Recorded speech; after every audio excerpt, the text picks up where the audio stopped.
नमस्कार, मैं श्यामगिरी। आज के कार्यक्रम में आप सभी दर्शकों का स्वागत है। मोदी के मुंह पर संसद में लगा नारा, मोदी के मुंह पर संसद में आखिरी दिन लगा नारा, वोट चोर गद्दी छोर। ध्यान दीजिएगा, पार्लियामेंट के आखिरी दिन यह नारा लगा। पार्लियामेंट के अंदर जब आखिरी दिन मोदी गए तो लगा कि वोट चोर गद्दी छोर, यह नारा लगा। अभी तक क्या मोदी मोदी लग रहा था, अब वोट चोर गद्दी छोर। और भाजपा और एनडीए की कोई भी नेता मोदी का नारा नहीं लगाए थे। दूसरी चीज, विपक्ष ने चल दिया नया चाल। राज्यसभा में अमित शाह के लिए नारा लगा, तरीपार गो बैक। खुलेआम नरेंद्र मोदी के लिए वोट चोर गद्दी छोर का नारा लोकसभा में लगा और अमित शाह के लिए तरीपार गो बैक का नारा अमित शाह के मुंह पर राज्यसभा में लगा। नरेंद्र मोदी का भी मुंह चोखा हो गया था और अमित शाह तो खैर अब मार्शल के साथ पार्लियामेंट में भी चल रहे हैं। डर इसे कहते हैं, डर। ये गिदर भपकी वाले लोग कमजोर। और एक बात आप दर्शकों को बताऊं कि यह सब परिस्थिति क्यों हुई। एक कहानी आपको 30 सेकंड का सुनाता हूं। चोर जो है, पुलिस कानून बनाती है, चोर उस कानून से बचने के लिए कानून बनाता है। वैसे ही अमित शाह कानून लेकर के आए बचने के लिए, खुद को बचाने के लिए, और खुद की चोरी पकड़ी जा रही है। अब हंगामा हो गया। क्या हो गया? तरीपार गो बैक या वोट चोर गद्दी छोर। किसी भी प्रधानमंत्री के लिए इस देश के इतिहास में वोट चोर गद्दी छोर का नारा किसी भी प्रधानमंत्री के लिए आज तक नहीं लगा। और तरीपार गो बैक किसी भी गृह मंत्री के लिए नारा नहीं लगा। इसके बाद भी इस सरकार में शर्म नाम की कोई चीज नहीं है। सोचिए, लेकिन सोनिया गांधी ने अब कमान संभाल लिया इंडिया गठबंधन का उपराष्ट्रपति चुनाव को लेकर के। अब सोनिया गांधी ने कमान संभाला है और सोनिया गांधी एक दूसरे से संपर्क करके इंडिया गठबंधन के उपराष्ट्रपति के प्रत्याशी बी सुदर्शन रेड्डी को चुनाव जिताना है उनको। अब अंक गणित में इंडिया गठबंधन पीछे है, एनडीए गठबंधन आगे है, लेकिन अब क्या होगा यह तो वक्त बताएगा, क्योंकि उपराष्ट्रपति का चुनाव फंस गया है। लेकिन एक बड़ी महत्वपूर्ण चीज कि एनडीए गठबंधन का भी, भाजपा का भी प्रत्याशी राधाकृष्णन जो तमिलनाडु से आते वह भी पर्चा दाखिला किए, तो वह बच्चे की तरह खड़े थे और नरेंद्र मोदी सौंप रहे थे उनका डॉक्यूमेंट। लेकिन इंडिया गठबंधन में प्रत्याशी अपने हाथ से अपना नामांकन कर रहा था, यानी कि फोटो तस्वीर में मोदी को हटा नहीं सकता कोई। भाई, मोदी तो उपराष्ट्रपति नहीं बन रहे हैं या मोदी चुनाव लड़ रहे हैं। हो ना हो कि मास्टर स्टेक यह भी हो गोदी मीडिया का कि गुप्त तरीके से नरेंद्र मोदी उपराष्ट्रपति बन रहे हो सकता है। लेकिन अब सोनिया गांधी ने कमान संभाल लिया है तो मोदी के लिए शुभ संकेत नहीं है। लेकिन सोनिया की एंट्री से मोदी बेचैन हो गए हैं, क्योंकि सोनिया गांधी ने यूपीए गवर्नमेंट 10 साल तक चलाई थी, अध्यक्ष थी वो यूपीए की, और कई पार्टियों को मिलाकर के 10 साल तक उन्होंने सरकार चलाई थी मनमोहन सिंह के नेतृत्व। लेकिन नरेंद्र मोदी तो 1 साल में पतन करा बैठे अपने। अब सोनिया गांधी की एंट्री हुई है, तो सोनिया गांधी की एंट्री से नरेंद्र मोदी के अंदर एक भारी बेचैनी सी चेहरे पर झलक रही है, क्योंकि सोनिया गांधी के एक फोन पर भारतीय जनता पार्टी के अंदर भी कुछ ऐसे नेता हैं जो इंडिया गठबंधन के उपराष्ट्रपति चुनाव के जो प्रत्याशी हैं बी सुदर्शन रेड्डी, उनको वोट कर देंगे। और कहा भी जा रहा है कि 36 सांसद तो भाजपा के, चंद्रबाबू नायडू इन लोगों की बात छोड़ दीजिए, भाजपा के राहुल गांधी के संपर्क में है, और चंद्रबाबू नायडू तो संपर्क में है ही राहुल गांधी के। कई दिनों से यह बात चल रही है और दिल्ली भी आए वो, तो भी कहा जा रहा है कि चंद्रबाबू नायडू के सांसद, कई सांसद इंडिया गठबंधन के नेताओं से मुलाकात किए हैं। चंद्रबाबू नायडू के कई सांसद इंडिया गठबंधन के नेताओं से किए हैं मुलाकात। यह बात बड़ी तेजी से निकल रही है। अब ऐसे में नरेंद्र मोदी के लिए बेचैनी की बात है ही, और दूसरी तरफ उपराष्ट्रपति चुनाव छोड़िए, सरकार नहीं बचेगी। अब उपराष्ट्रपति चुनाव के लिए नरेंद्र मोदी परेशान है कि उपराष्ट्रपति उनके मतलब का बन जाए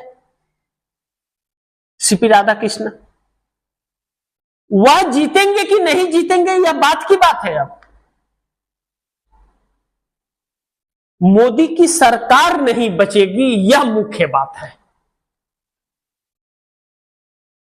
अब मोदी का सरकार ही बच पाना मुश्किल है, क्योंकि चंद्रबाबू नायडू के नेताओं का इंडिया गठबंधन के नेताओं से मुलाकात और भारतीय जनता पार्टी के नेताओं का राहुल गांधी से संपर्क और सोनिया गांधी की एंट्री नरेंद्र मोदी के बेचैनी को बढ़ा रही है। अब बीजेपी के सांसद राहुल गांधी के संपर्क में कितने नेता हैं, इस पर जरा चर्चा जरूरी है। आखिर यह जो खबर चल रही है, और राहुल गांधी ने स्वयं भी कहा था, कई बार वह कह चुके हैं कि भाजपा के नेता हमारे संपर्क में। राहुल गांधी चंद्रबाबू नायडू और नीतीश कुमार के दम पर मोदी सरकार गिराने के लिए नहीं आगे बढ़ रहे हैं। और राहुल गांधी अगर चाहे होते तो, बड़े बड़े विशेषज्ञों का यह मानना है कि राहुल गांधी चाहते तो 2 दिन में मोदी सरकार गिर गई होती। लेकिन राहुल गांधी सरकार गिराना नहीं चाहते थे, इनकी असलियत का पर्दाफाश करना चाहते थे पहले। और अब वक्त सरकार गिराने का आ गया है, क्योंकि मोदी और शाह का असलियत देश के सामने आ गया है। और जब मोदी शाह का असलियत देश के सामने आ गया है, तो अब इनके लिए बड़ी मुश्किलें पैदा हो रही हैं। ऐसे में उपराष्ट्रपति चुनाव की टेंशन तो है ही, वह छोड़िए, सरकार नहीं बचेगी, इस बात का डर मोदी को सता रहा है। चेहरे की हवाइयां उड़ी हुई हैं। ओम बिरला के दफ्तर में और राज्यसभा में हरिवंश के दफ्तर में चाय पर विपक्ष को बुलाया गया था। मोदी, अमित शाह सब मौजूद थे, विपक्ष नहीं गया, बाइकॉट कर दिया। वोट चोर गद्दी छोर का नारा लगा रहा है कि चोर सरकार में से हम, सरकार मानते ही नहीं इसे। अब ऐसे में राहुल गांधी के संपर्क में जो नेता हैं, कुछ चर्चाएं इस तरह की आ रही हैं कि जो 104 विपक्ष दलों से गए हुए भारतीय जनता पार्टी के अंदर जो नेता हैं, जो सांसद चुन करके आए हैं, उसमें से जो कांग्रेस के हैं, वह अपनी गलतियों को सुधारने के लिए माफी मांगते हुए राहुल गांधी के साथ मिलकर रहने के लिए तैयार है। सच्चाई वक्त आएगा तो सच्चाई भी पता चल जाएगी कि क्या सच्चाई है। लेकिन राहुल गांधी के संपर्क में तकरीबन 3 दर्जन से ज्यादा, 36 से ज्यादा सांसद संपर्क में हैं, और 36 से ज्यादा सांसद संपर्क में अगर राहुल गांधी के हैं तो फिर नरेंद्र मोदी के लिए शुभ संकेत नहीं है। और चंद्रबाबू नायडू के सांसद तो इंडिया गठबंधन से मुलाकात किए ही है। और अब उपराष्ट्रपति चुनाव को लेकर के भाजपा के लोग, मोदी के इर्द गिर्द वाले, इंडिया गठबंधन के नेताओं को फोन कर रहे हैं कि हमारे प्रत्याशी को जिताइए।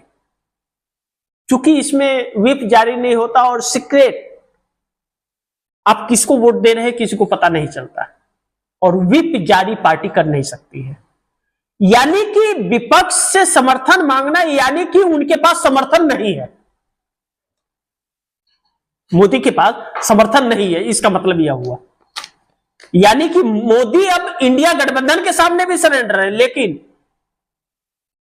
बी राधाकृष्णन ही उपराष्ट्रपति बनेंगे, यह बात अब लोग कहने लगे हैं। लेकिन आगे चंद्रबाबू नायडू का सपोर्ट राहुल गांधी को, चंद्रबाबू नायडू का फुल सपोर्ट अब राहुल गांधी को मिल रहा है, इस तरह की चर्चा चल रही है। इसके सबूत तो हमारे पास नहीं है, लेकिन कहते हैं ना, बिना आग का धुआं नहीं निकलता, तो बात निकली है तो यूं ही नहीं निकली है।